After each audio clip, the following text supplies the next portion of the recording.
Real estate మీకు తెలుసు, మున్సిపాలిటీల చుట్టూ మనం కొత్త మున్సిపాలిటీలు ఏర్పాటు చేసినాం. 142 మున్సిపాలిటీలు మన ప్రభుత్వం ఉన్నప్పుడు కార్పొరేషన్ మున్సిపాలిటీలు కలిపి 142 చేసినాం. మన ప్రభుత్వం రాకముందు, తెలంగాణ రాకముందు 68 ఉండే, 142 చేసుకున్నాం.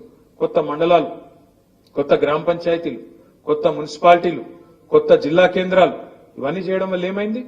ప్రజలకు అభివృద్ధి దగ్గరైంది. సంక్షేమ ఫలాలు, అభివృద్ధి ఫలాలు.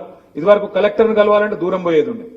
ఈ రోజు కలెక్టర్ మీ దగ్గరికి వచ్చిండు. ఒక్క మహబూబ్నగర్ జిల్లా, పూర్వ మహబూబ్నగర్ జిల్లా 5 జిల్లాలు అయింది.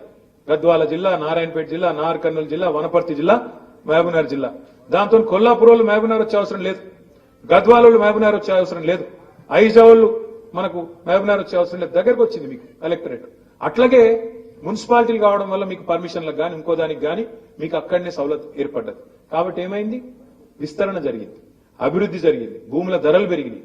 కొంతమంది అంటారు భూముల ధరలు పెరిగి కూడా అభివృద్ధా, కొంతమంది మాట్లాడతారు. నేను ఒక్క మాట అడుగుతున్నా, దయచేసి మీరు చెప్పండి.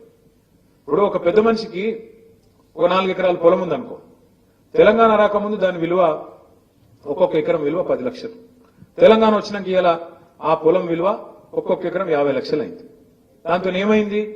4 ఎకరాలు నాసామి కోటీశ్వరుడైంది. కోటీశ్వరుడైంది అని అమ్ముకున్నాడా లేదా వేరే విషయం. కానీ ఏమైతుంది? 4 ఎకరాల భూమి విలువ పెరిగితే మనసుకు ఏముంటది లోపల?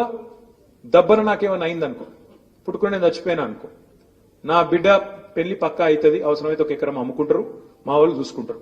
అవసరమైతే ఇల్లు కట్టుకునేది ఉంటే, మంచిగా బందోబస్తుగా పక్కా ఇల్లు కట్టుకునేది ఉంటే 4 గుంటలు అమ్మితే అయిపోతుంది అని ఒక విశ్వాసం ఉంటుంది.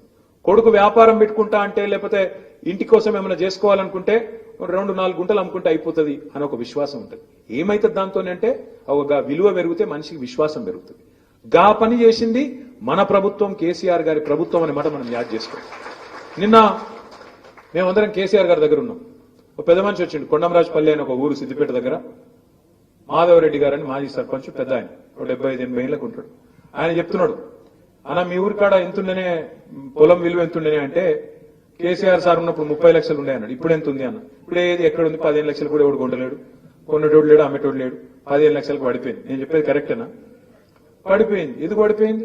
నడిపేటోళ్ళకి నడపత్తలేదు. ఎందుకంటే పాజిటివ్ పాలిటిక్స్ చేయాలి. కేసీఆర్ గారు ఒక పని చేస్తే నువ్వు 2 పనులు చేయాలి. కేసీఆర్ 2000 పెన్షన్ ఇస్తే నువ్వు 4000 పెన్షన్. కేసీఆర్ మున్సిపాలిటీకి 25 కోట్లు ఇస్తే నువ్వు 50 కోట్లు.